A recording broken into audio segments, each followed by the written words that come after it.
I am pregnant, so I definitely won't move back to the countryside and live together. I won't live in a two-family home either. No matter what happens, I will not move from this place. Strangely enough, my brother-in-law and his wife ended up squatting in the house I own.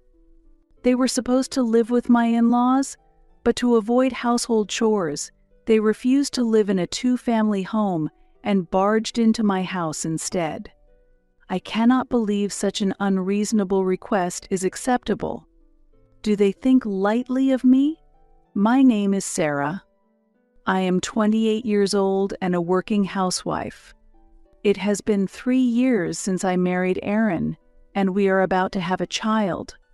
Since we live in a large house, it would be ideal to have several children. This house was given to me by my parents, who built it for their retirement, but they died without living in it for long. One day, a call came to my husband's cell phone from his parents who live far away. What? A fire at the house? Okay, I will head there right away. After ending the call, my husband explained the situation with a pale face.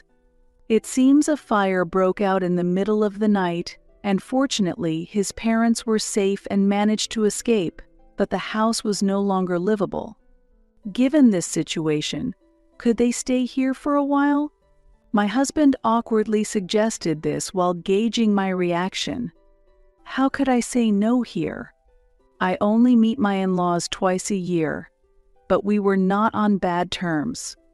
Since my husband was humble, I had no choice but to accept. Let's do that. Let's go pick them up quickly. Thank you, Sarah. When I agreed, my husband brightened up and quickly prepared to leave by car. It takes 2 hours by car to reach my in-laws' house. Be careful driving at night, I said as I saw off the car. When my husband returned home, it was past noon the next day. It was really tough, he reported tiredly. When he arrived at my in-laws' house, the fire was already extinguished, but many firefighters and police officers were still at the scene, and my husband had to handle the paperwork instead of the confused in-laws. He quickly checked the damage and gathered information about the next procedures. The cause of the fire was due to a short circuit. Various certificates were needed, and while sorting them out, my husband seemed to be confused. Attending the scene investigation, confirming the damage, calculating the costs for waste disposal.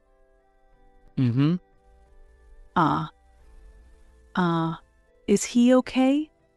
He was groaning like a zombie while talking. Behind my exhausted husband stood his equally drained parents. Their faces were covered in ash, and they were expressionless from fatigue. I'm sorry, Sarah. We really troubled you, said my mother-in-law with a wry smile. But then tears started to overflow, perhaps from the shock.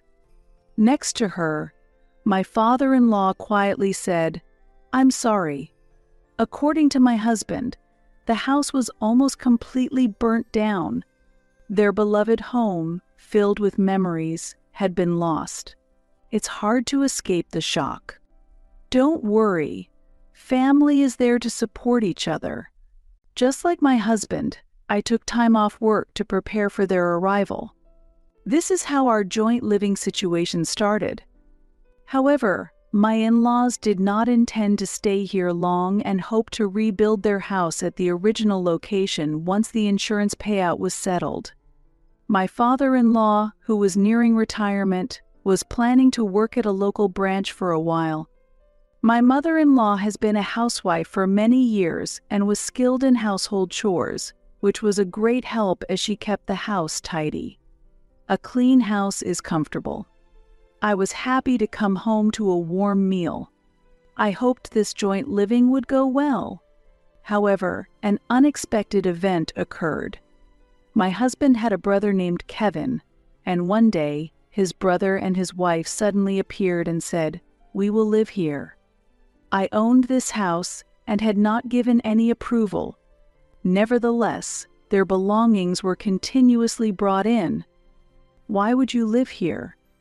Even though I asked, my brother-in-law ignored me and continued giving instructions to the movers. My husband concluded that it was useless to talk to his brother and was checking the situation with his parents. It seems my brother-in-law and his wife were originally supposed to live with my in-laws. If you haven't lived together yet, please stay where you have up until now. Until the house is built, my husband urged, but my brother-in-law excused himself, saying, "We were kicked out of the apartment." What happened?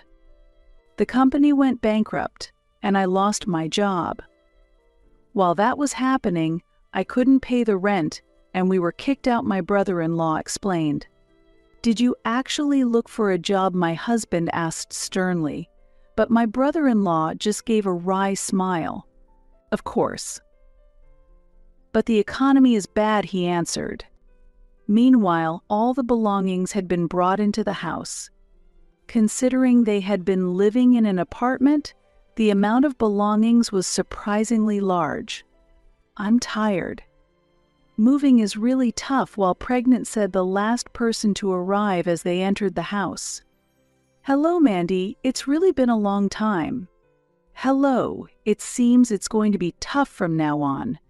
As I frowned, my brother-in-law's wife, Mandy, who was pregnant for the first time, cheerfully smiled at me.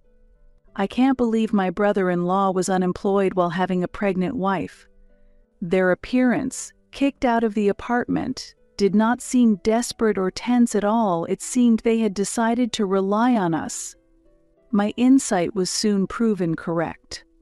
My brother-in-law and his wife, who suddenly appeared and dominated our house, did absolutely nothing. "Aren't you looking for a new job?" "Even if I find a job here, we'll have to move back once the house is rebuilt. Searching for a job here is pointless. How long will the rebuilding take?" I wish he would at least find some job. But my husband, being the younger brother, found it hard to speak up to his elder brother. I was able to tolerate the pregnant sister-in-law doing nothing, but it was annoying to be constantly ordered around.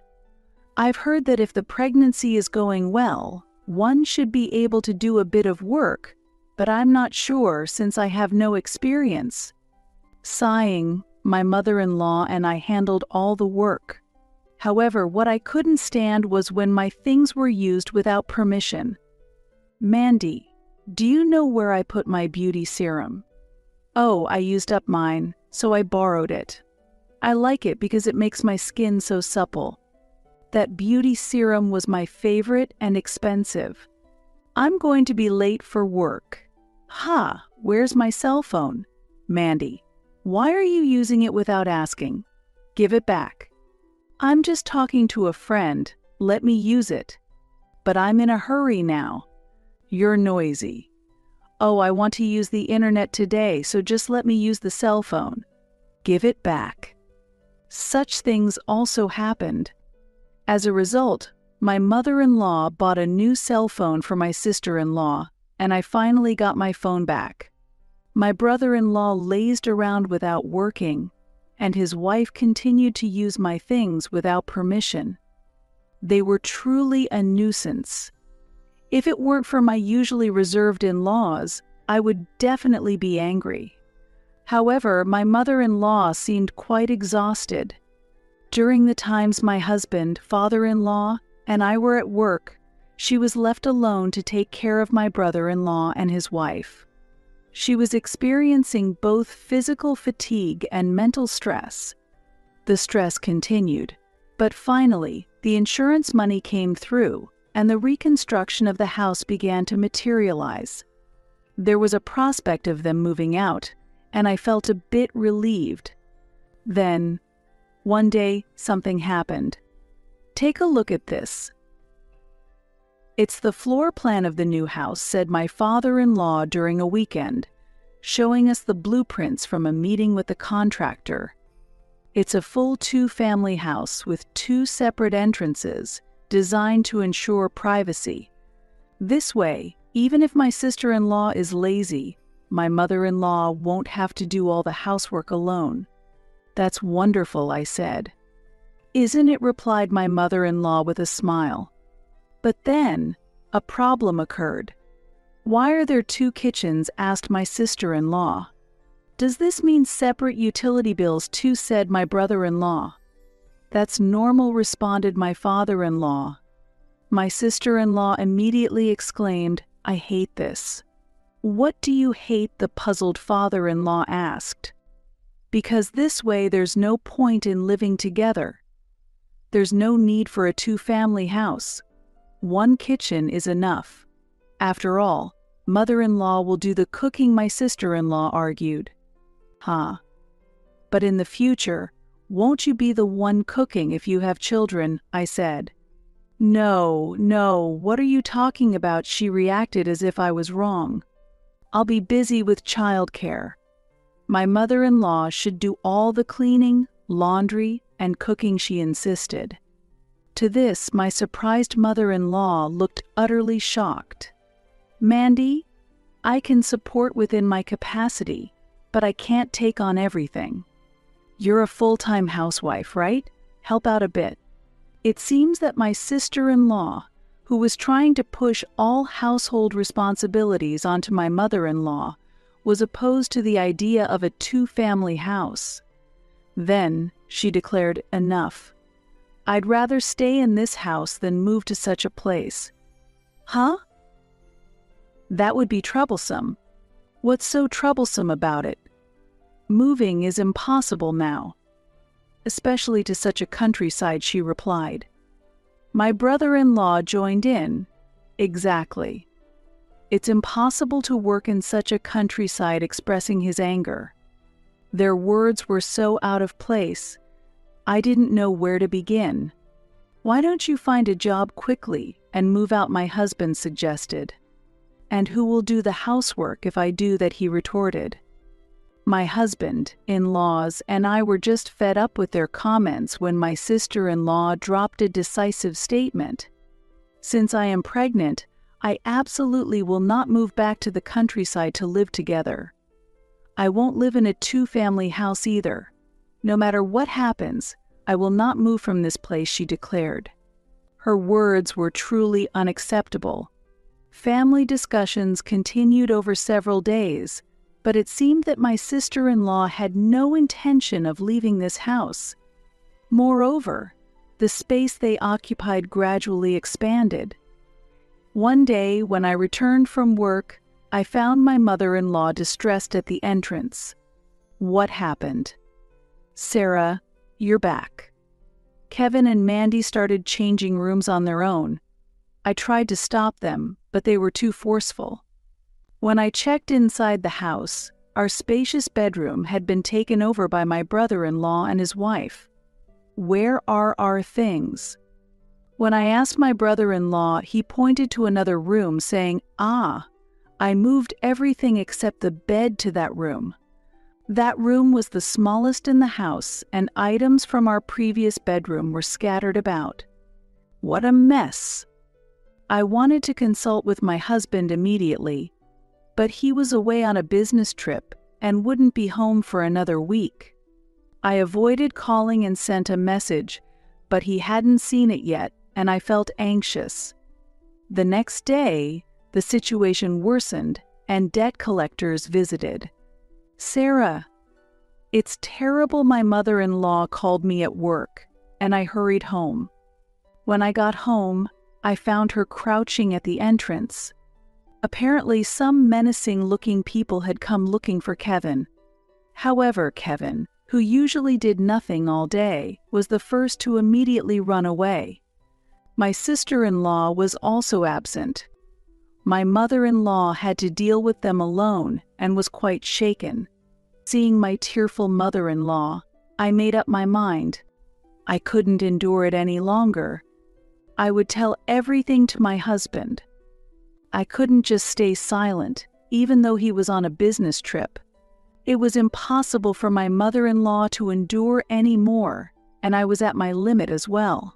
Our relationship as a couple might be strained, but I didn't care. This house was built by my beloved parents. I could not tolerate any further insults. I decided to call my husband. "Hello, Sarah. What happened?" my husband asked. "Who do you choose, me or your brother?" I asked. What my husband exclaimed. As I explained the situation regarding my brother-in-law and his wife, I could hear his astonishment over the phone. With a deep sigh, my husband said, "All right, Sarah, do as you like." "What did you say?" "Sorry, Sarah. I've trampled over your feelings. It's my responsibility. You can handle my brother and his wife as you please," my husband replied. "Really?" "Of course, because you are the most important." Hearing this from my husband, I felt a renewed attraction to him. Understood. I'll do as I please. With my husband's consent that night, I immediately took action. As usual, my brother-in-law and his wife were relaxing in our room, coming to the kitchen while saying, "I'm hungry. Tonight's meal is special." "What is this?" the surprised sister-in-law asked. "These are boiled green vegetables. Spinach, broccoli, perfect for pregnant women. Please enjoy." "Huh, but is this all?" my sister-in-law asked. "Just eat," I insisted, forcing her to eat. "What else?" my brother-in-law asked. "Here, this is a pile of beans," I presented in front of him. "What is this?" my brother-in-law exclaimed. "Beans are cheap, but rich in nutrients." "Impressive, right?" I explained. "But this isn't enough," he complained. "Just eat," I insisted, and forced him to eat, just like his wife. After dinner, what the hell? This kind of treatment of a pregnant woman is unacceptable, screams were heard. But I silently headed to the room that my brother-in-law and his wife were using as theirs. "What are you doing?" Ignoring my sister-in-law, who hurriedly followed me, I made a phone call. "Can you start right away?" Soon after, a worker in work clothes appeared and immediately dismantled and took away the bed. "What are you doing?" That bed was high quality. It was so comfortable. "It's dangerous for a pregnant woman to fall off the bed." "I'm reluctantly giving it up for your wife's sake. Please sleep on this floor mattress instead." "Huh, what are you talking about?" Since the mattresses they had been using were also unnecessary, I disposed of them as well. "It's late tonight, so I'll lend you this blanket. But as adults, you should prepare your own bedding." Leaving those words behind, I handed them a square object and left the room. "This is a lap blanket." I ignored my sister-in-law's screaming voice. My brother-in-law and his wife complained to us and our parents, but we locked ourselves in our room, so I don't know what happened after that. Eventually, they spent the night on the sofa in the living room. In the morning, when I went to the living room, I felt sharp stares but prepared breakfast without caring and served it to my brother-in-law and his wife. "What is this?" "Boiled potatoes." "Where is the bread?" "Seems like stupid people can't see the bread." "What are you saying? It's clearly right there." When my sister-in-law suddenly reached out her hand, I immediately slapped it away. "Do you really think such behavior is allowed for a pregnant woman? This is abuse. How can you call it abuse when food is being served?" At that response, my sister-in-law was at a loss for words and just looked bewildered. But I couldn't trouble a pregnant woman any further. I'll leave it to my mother-in-law. Looking at my brother-in-law, he said nothing and walked away. He was probably angry and went gambling, but no need to worry. I had already taken the money from his wallet. I haven't stolen it, just took it back. "Ha, it's missing." Suspicious. After observing for a few days, it became clear that my brother-in-law had stolen it. Pretending to take a bath while keeping watch, I quickly caught the evidence. "Where is my money? Give it back." As expected, my brother-in-law hurried home and burst into the room, screaming, "Oh, you're back. Then, please handle the guest. I left the handling of the visitor to my brother-in-law." Ha! At that single word, my brother-in-law was at a loss for words. "Sorry for the trouble. Please leave the rest to me." Facing my brother-in-law were people with menacing looks. "We need to talk about the money you owe. Come to the office." Ah, just like in a movie. In front of such a peculiar sensation, my brother-in-law, with tears in his eyes, was led away. By the way, everything was prepared in advance. Of course, both my in-laws and sister-in-law agreed as long as it wouldn't cause them any trouble. Now, on to the final stage. "Mandy, you are a stranger, and I have no obligation to keep you here anymore." "What did you say?" My sister-in-law was shocked by my statement. I quickly presented her with documents. "It seems you've been using my phone without permission, sending calls and emails. The records are here. That child, he's not my brother-in-law's, is he?" "Ha! What?" my in-laws exclaimed. It turns out my sister-in-law had been dating another man before she married, and he seemed to be the father of the child. The remaining emails included, "Once the baby is born, let's go out together as a family of 3.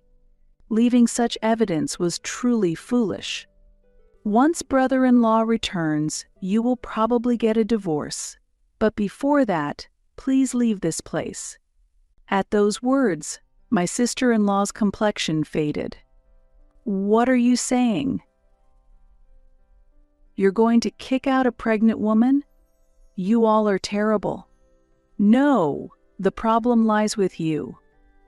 I've already contacted your parents." "Huh? You're sending me back home?" "I don't want to go back home.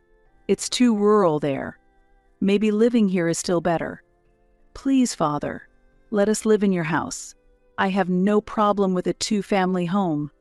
Well, the plan for the 2-family home has been canceled. My sister-in-law's face got pale at my father-in-law's declaration. "What did you say?"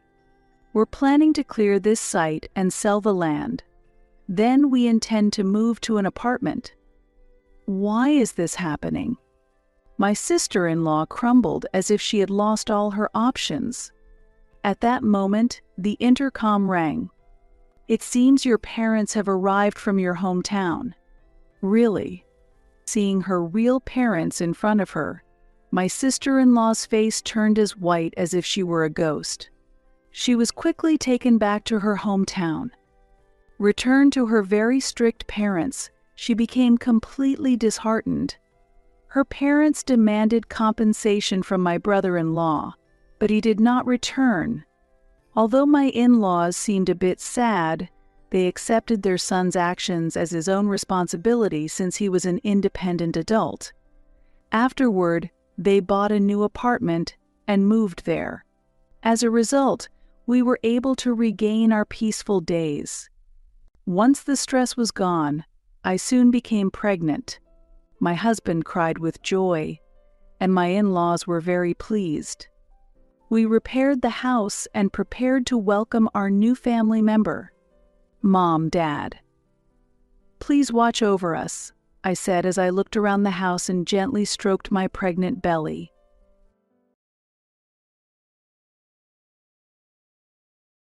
"We are going to live in this house as a family. You should be grateful, you know?" my mother-in-law said, looking down at me with a gentle smile. How rude she is. She said that despite the fact that my mother had passed away from illness not long ago, it was certainly unpleasant to hear my mother-in-law, with whom I had no connection, cheerfully talk about renovating the house.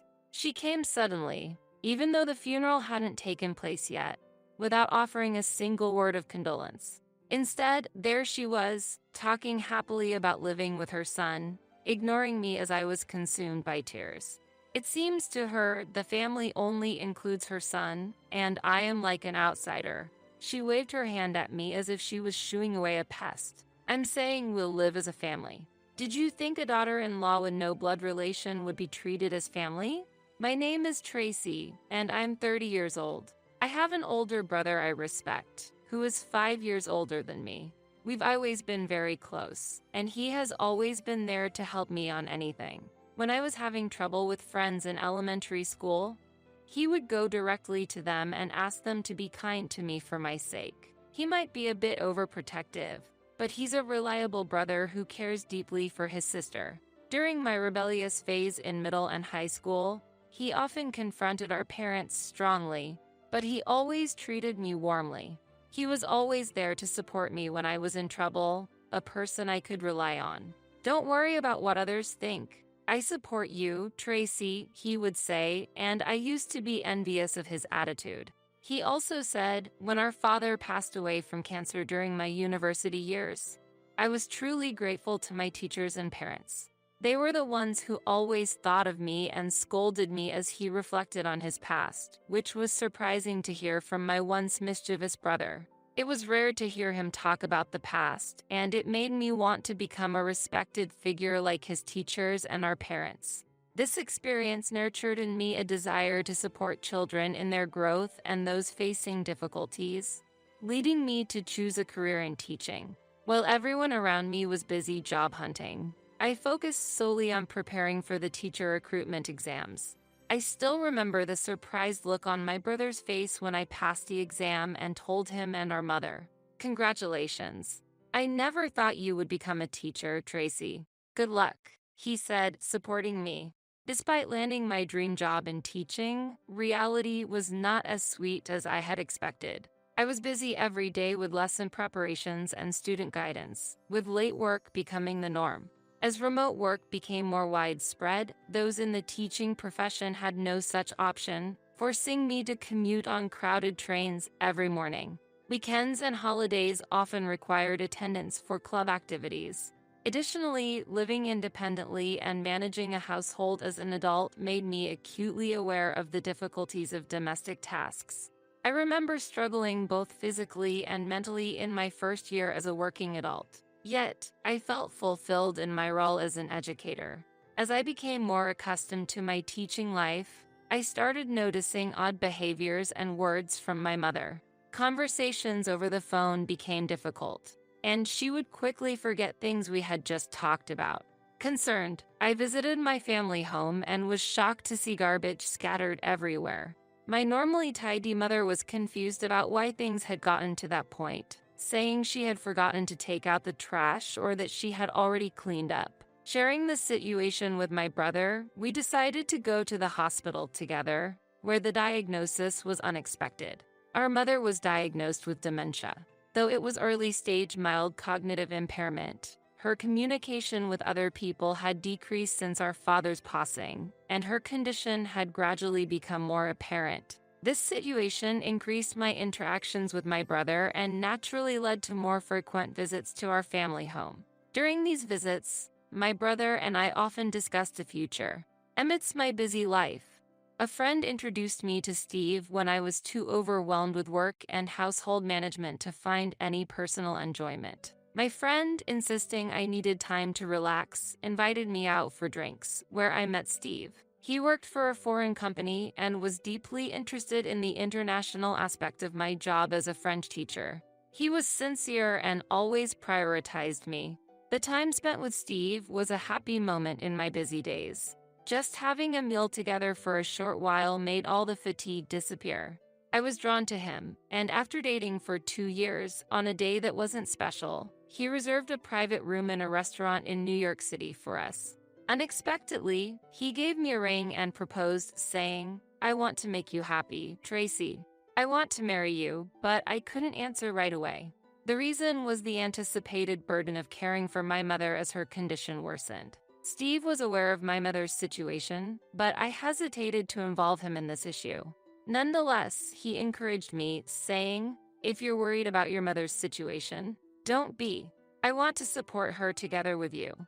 I remember barely being able to say yes through my tears. When I decided to marry Steve at 27, we discussed it in advance and also consulted with my brother about my mother's future. As a result, we decided to build a duplex house where we could live together with my mother, using our marriage as the opportunity. From then on, I started receiving more frequent contacts from my mother-in-law. Before the marriage, my interaction with her was limited to greetings and face-to-face meetings. Initially, I felt her interest was minimal, but I sensed a reason behind her frequent recent contacts.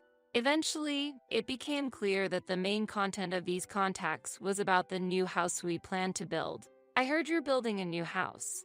What's the floor plan like? I'm curious about my son's new home. Can I see it? As soon as we started talking, she made countless suggestions about the house's design, such as, the kitchen would be better if it were larger, the staircase would be more suitable here, not there. Why not make the room next to the living room a guest room? Floor heating is a must since this area gets quite cold in the winter.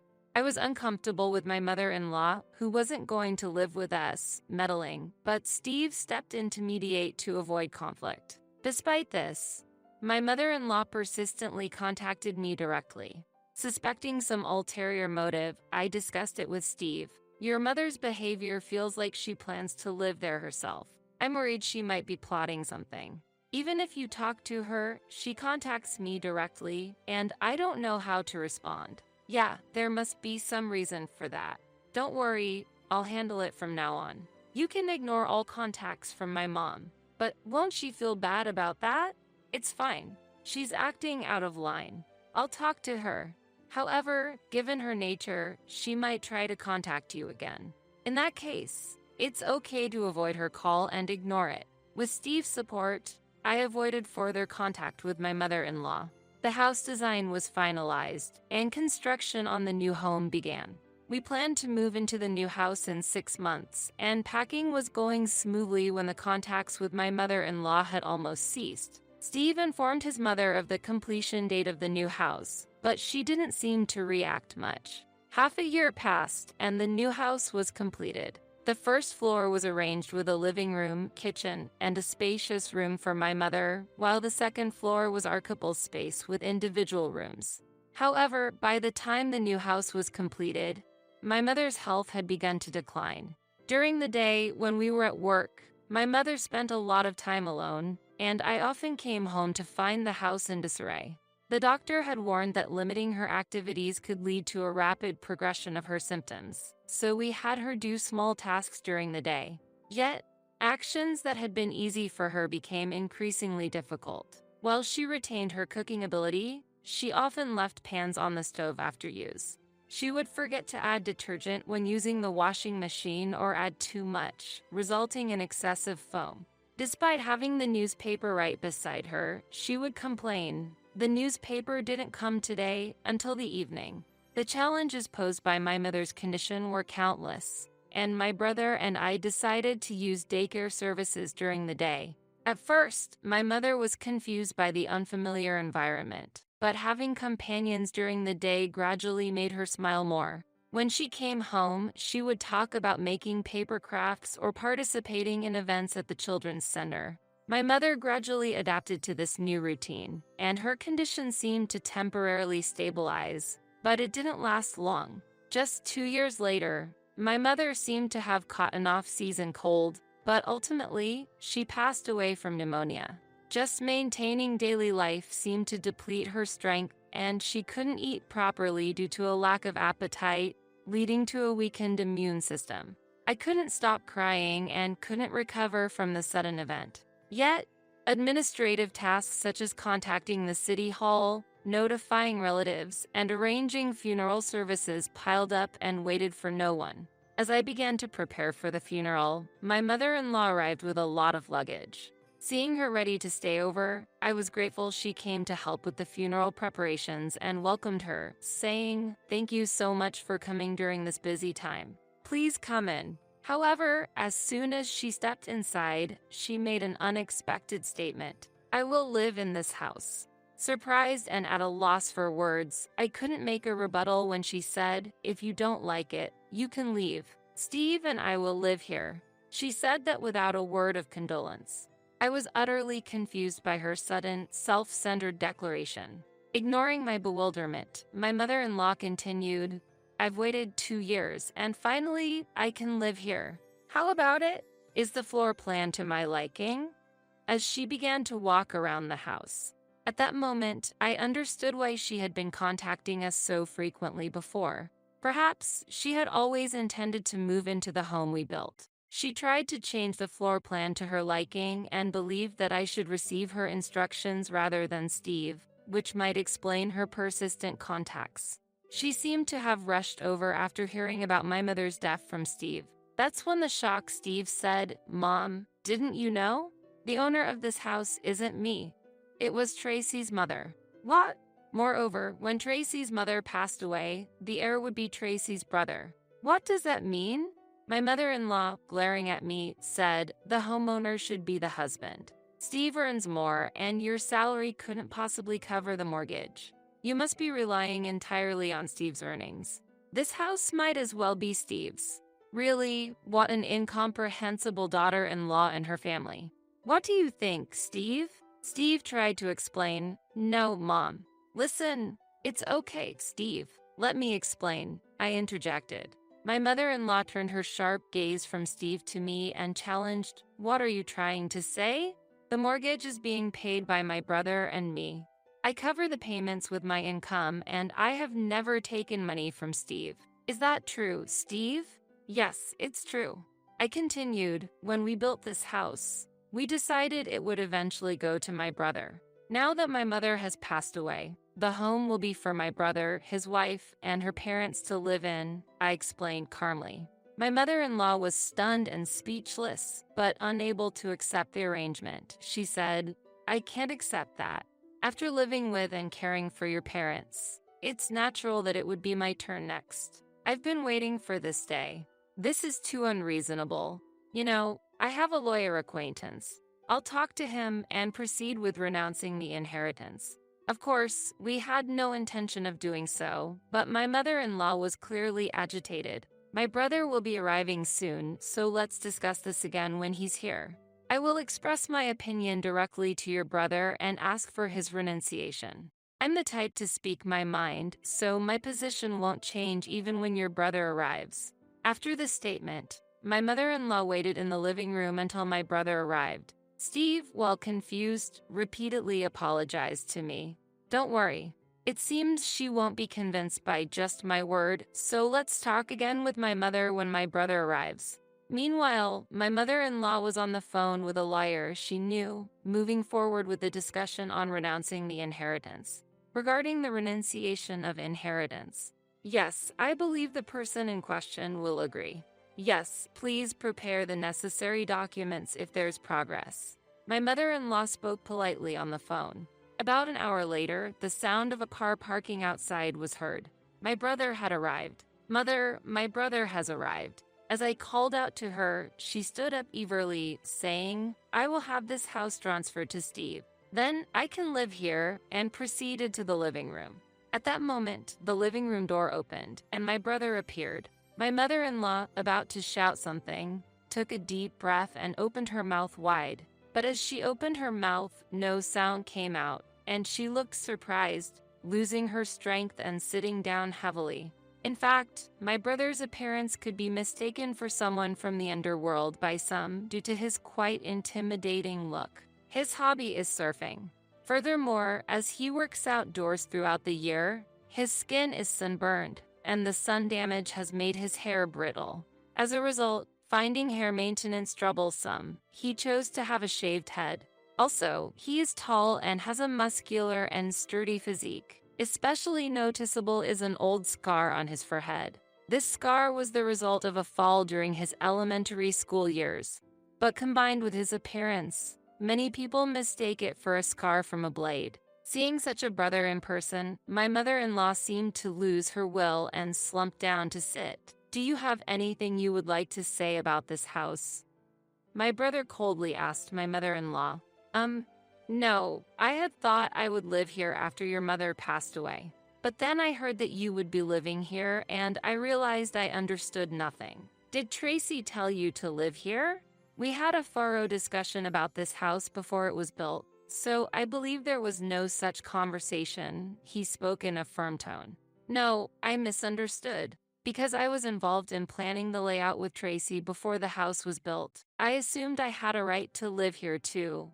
My mother-in-law said, clearly confused and looking down. A right to live here?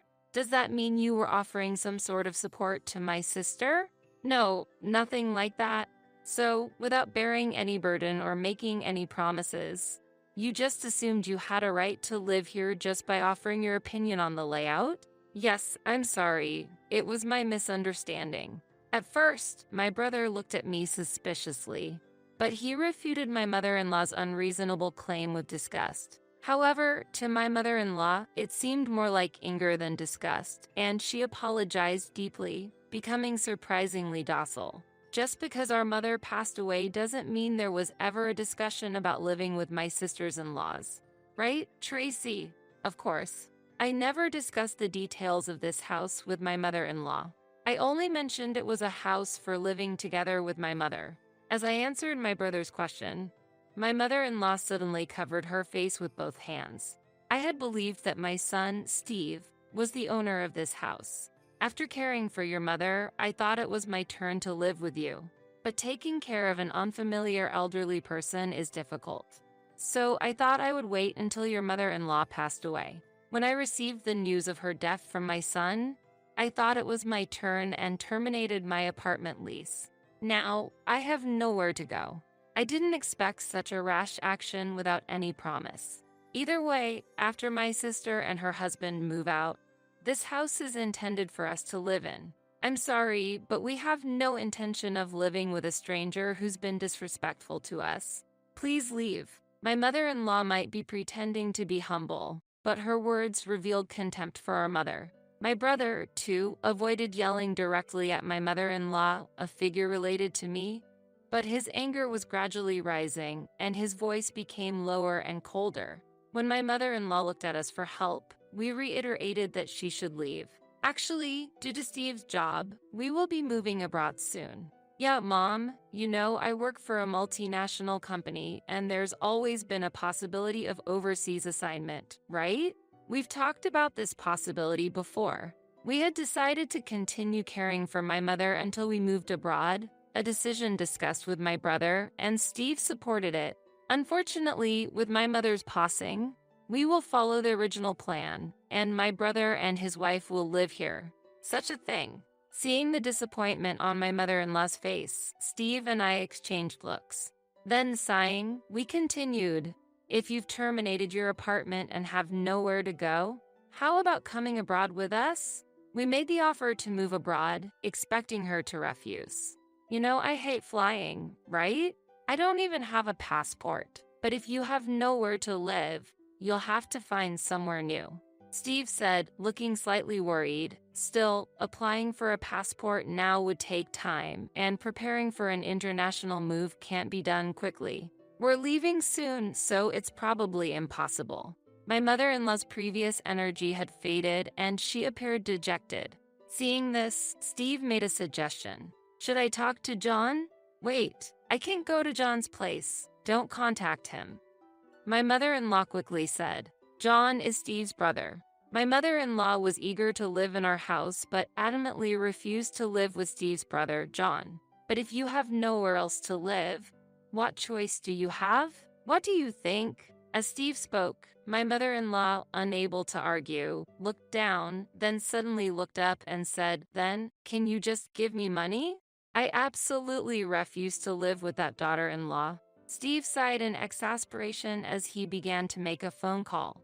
My mother-in-law shrieked, trying to snatch the phone away, but as soon as the call connected, she backed off. It seemed that John's wife had agreed to take my mother-in-law in. Afterward, we hurried to proceed with the funeral preparations and other necessary arrangements, leaving the rest to that side of the family. When my brother and I returned to the living room after finishing our conversation, my mother-in-law was silently sitting on a chair, apparently displeased with the idea of going to John's house. Now we can finally start preparing for the funeral. We still have a little time, so let's get the preparations going and wait, Steve suggested. Agreeing with his proposal, the three of us started listing what needed to be done. An hour passed, and when the doorbell rang, it was John's wife standing at the door.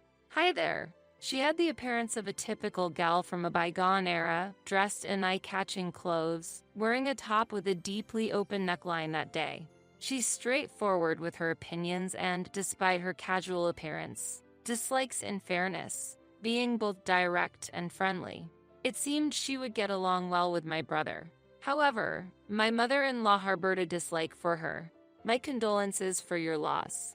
I rushed over, "So please excuse my attire," she said politely, which surprised me a bit.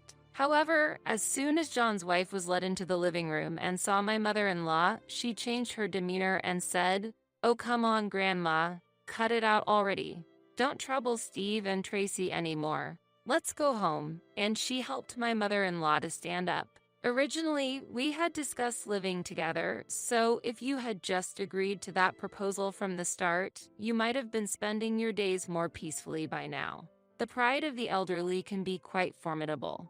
Anyway, excuse us for taking her away. We've caused you enough trouble for today.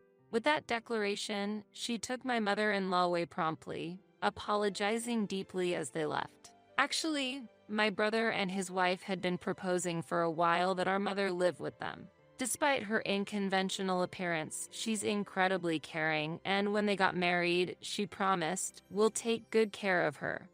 However, our mother refused to live with her, choosing to live alone consistently. "She's really got a unique personality," Steve said, reflecting on this with a bittersweet smile. "There's goodness at her core, and my brother is also reliable. So it's likely that our mother will find stability in her new home with them." As Steve predicted, my mother-in-law started living with John and his wife without any issues. With John's wife around, it became difficult for her to behave selfishly, and she now seems to be living relatively peaceful days. Perhaps this somewhat strict environment suits her. She's always complaining, but she never actually tries to do anything on her own and doesn't seem to want to live by herself. "She just likes to grumble," Steve said, watching his mother's behavior with a resigned chuckle. "The house we built is now inhabited by John and his wife, according to the plan we had set. It has become a warm space that deepens family bonds, with John's wife's parents recently joining the household, starting a multi-generational living arrangement. As agreed upon from the beginning, the mortgage is now shared between John and his wife's parents. I am currently in Paris, France, where my husband, Steve, was assigned for work. Initially, there was some apprehension about living in an unfamiliar land. Fortunately, my proficiency in French proved to be a blessing, allowing me to quickly adapt and integrate into the local community. Leveraging my experience as a French teacher in the US, I've taken up teaching English in France. The work environment here differs from the US, with reasonable working hours that allow for personal time. With guaranteed weekends off, Steve and I now enjoy much more time together, experiencing new stimuli every day and leading a more relaxed life. Thus, we are spending our days meaningfully in a different environment from the US, learning and enjoying life in a new land.